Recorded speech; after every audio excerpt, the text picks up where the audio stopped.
The knockout game is one of many names given by American news media to assaults in which one or more assailants attempt to knock out an unsuspecting victim, often with a single sucker punch, all for the amusement of the attacker, S, and their accomplice, S.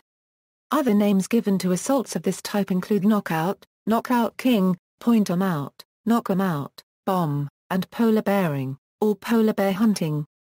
Serious injuries and even deaths have been attributed to the knockout game.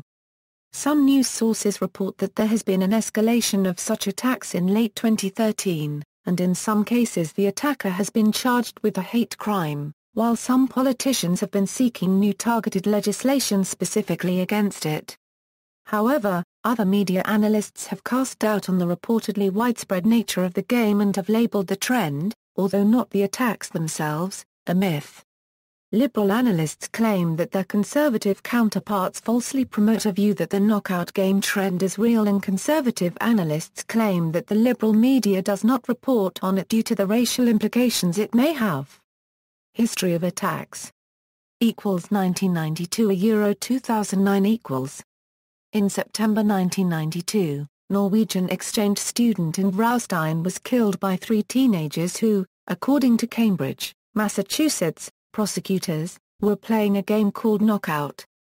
Local teams said that the object was to render an unsuspecting target unconscious with a single punch, and if the assailant did not succeed, his companions turned on him instead. In 2005 in the United Kingdom, BBC News reported on the happy slapping incidents, where the attack is filmed for the purpose of sharing online. The French government responded to this trend by making it against the law to film any acts of violence and post them on the Internet, with a spokesperson for then-President Nicolas Sarkozy saying the law was indeed directed at happy slapping.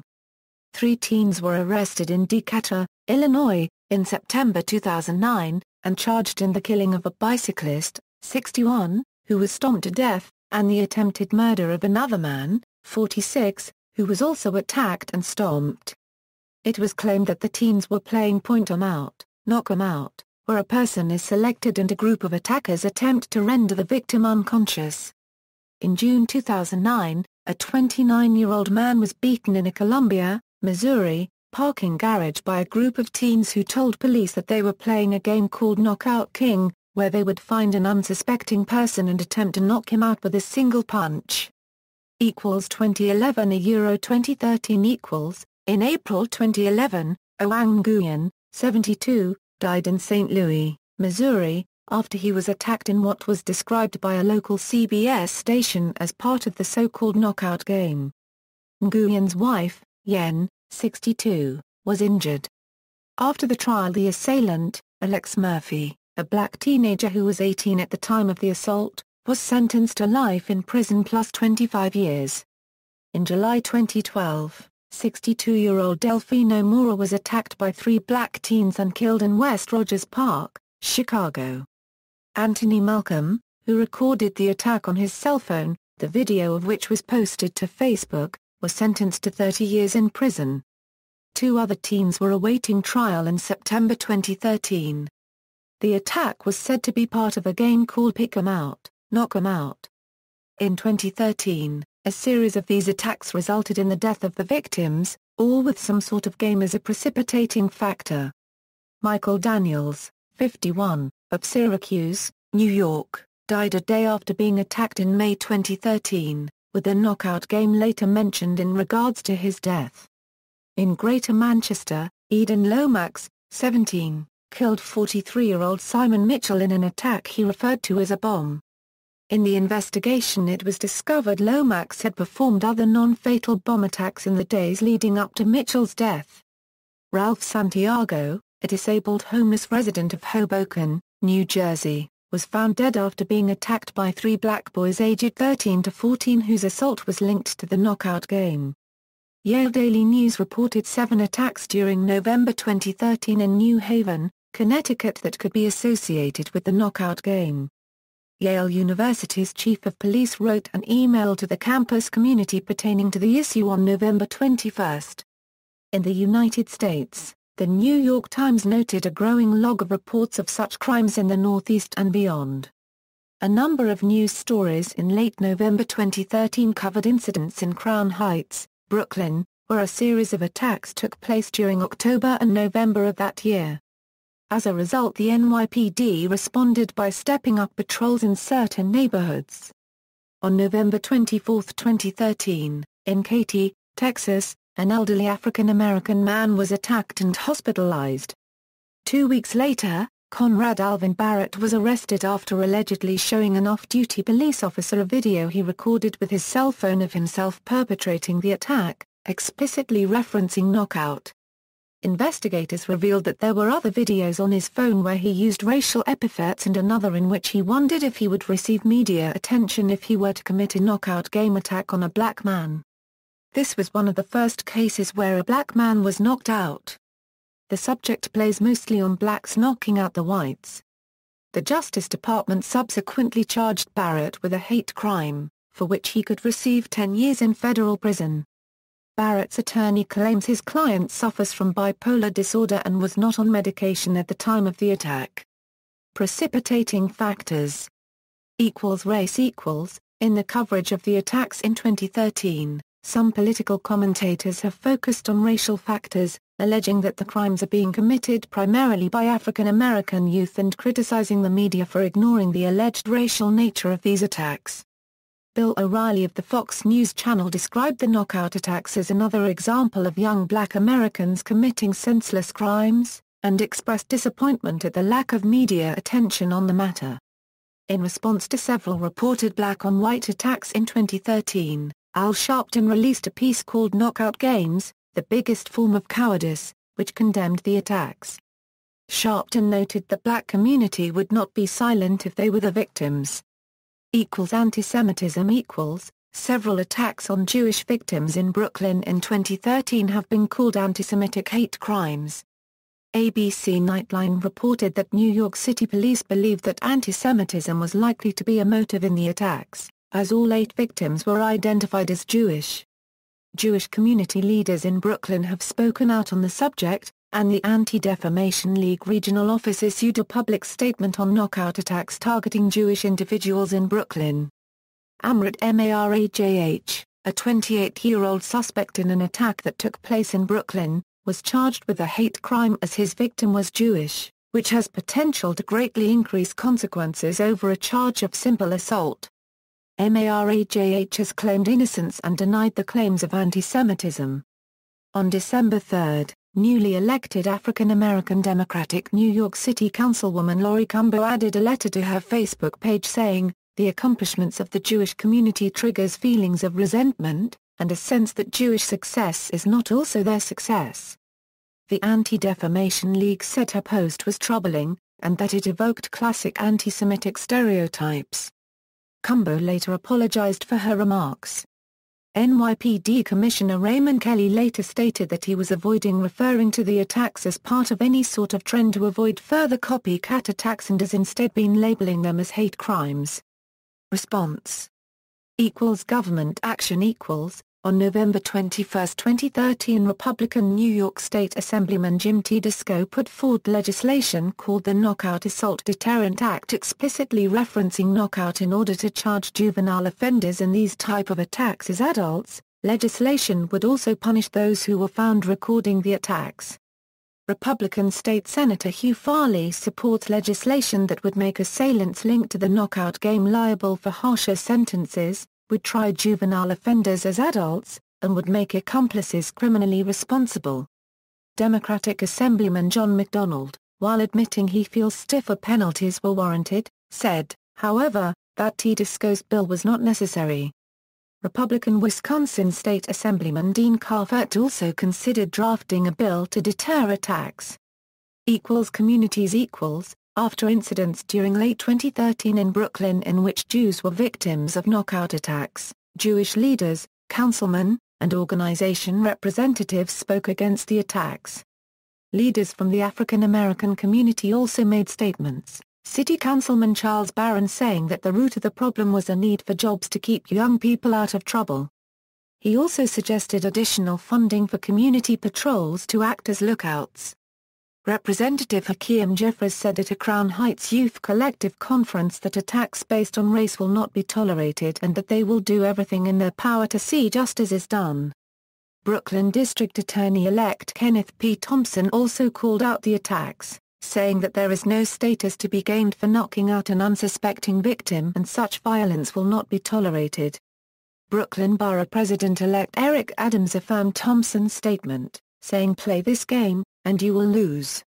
Council member-elect Laurie Cumbo added that people's lives will never be the same as a result, victims and suspects both, as she stated that attackers would be prosecuted to the full extent of the law. Other notable New York City community members who have spoken out against the attacks include Reverend Al Sharpton and Dov Hikind. Al Sharpton, Russell Simmons, Foundation for Ethnic Understanding founder Rabbi Mark Schneer, former NYC Mayor David Dinkins and former New Orleans Mayor and current National Urban League President Mark Morial released a video in December 2013 saying no to KO. Retired Brooklyn-born boxer Mike Tyson has also spoken against the attacks on the Piers Morgan show. Criticism of reporting the existence of a growing trend of knockout attacks has been questioned. Claims about the prevalence of the phenomenon have been called an urban myth, and a type of panic. Some media reports have specified that knockout attacks are played as a violent game, having no concrete motives other than entertainment. A June 2011 investigative report by John Tucker of the Riverfront Times following the death of Oang Nguyen in 2011 saw many related attacks, all attributed to the Knockout King game. St. Louis Metropolitan Police Department Chief Daniel Isom stated that a year prior the police determined that the knockout game is played by a group of children who go around trying to knock random people unconscious. The police estimated the activity was not widespread and limited to 5 or 9 teens.